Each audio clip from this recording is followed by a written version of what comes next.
The next gentleman is very, very active. Actually, the next two speakers are very, very active on the college campuses. And this is, again, this is where we need to, I think, focus of a lot of our attentions.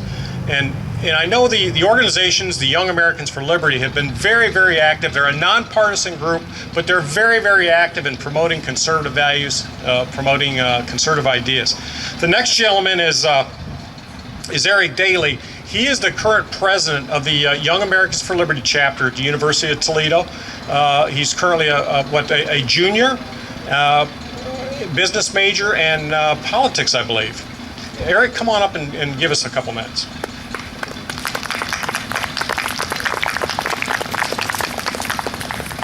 Thanks, Eric. Thank you.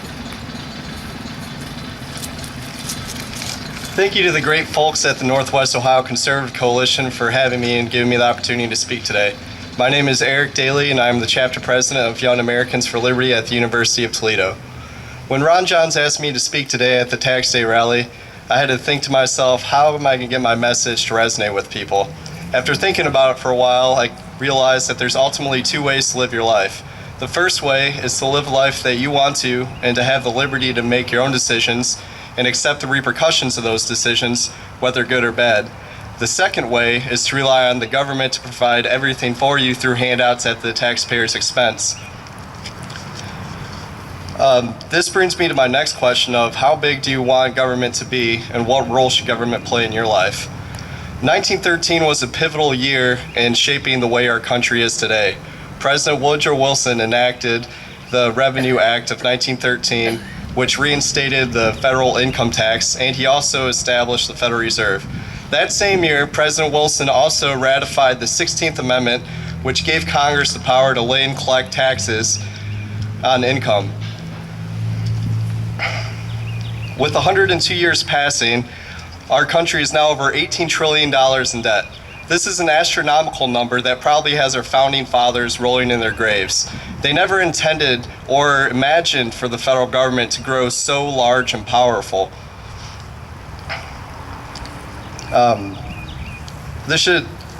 Washington borrows $1 million a minute. This should be alarming to all citizens regardless of party affiliation. The DC bureaucrats spend money like a irresponsible teenage girl at the mall with her dad's stolen credit card. This welfare state is robbing hardworking Americans and is drastic and is cutting down on their civil liberties. We need to reform the tax code to where it is beneficial for taxpayers rather than burdensome. Americans ought to have the right to decide where their tax money is going and how it is being spent. We shouldn't be paying for things like a $400,000 camel statue at our embassy in Pakistan. It's ridiculous. The Federal Reserve, the IRS, and the bureaucrats in DC have destroyed our economy. The Federal Reserve manipulates the federal funds rate, also known as the interest rate, by buying and selling bonds. What we need to do is implement free markets and have the government stay out of the way and not pick winners and losers.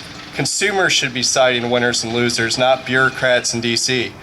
Revamping the tax code and implementing a low flat tax would be enough money to fund the size of government our country should have. There is always going to be the desire to give humanitarian aid to those Americans who need it, and the need to have money to maintain infrastructure and to provide local necessities that the voters want.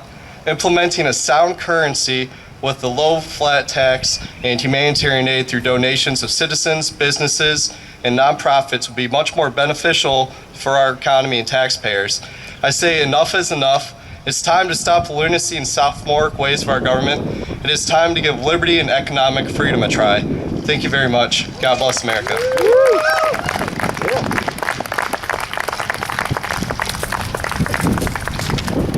Makes an old lady like me feel good that we have young people who are on the right track.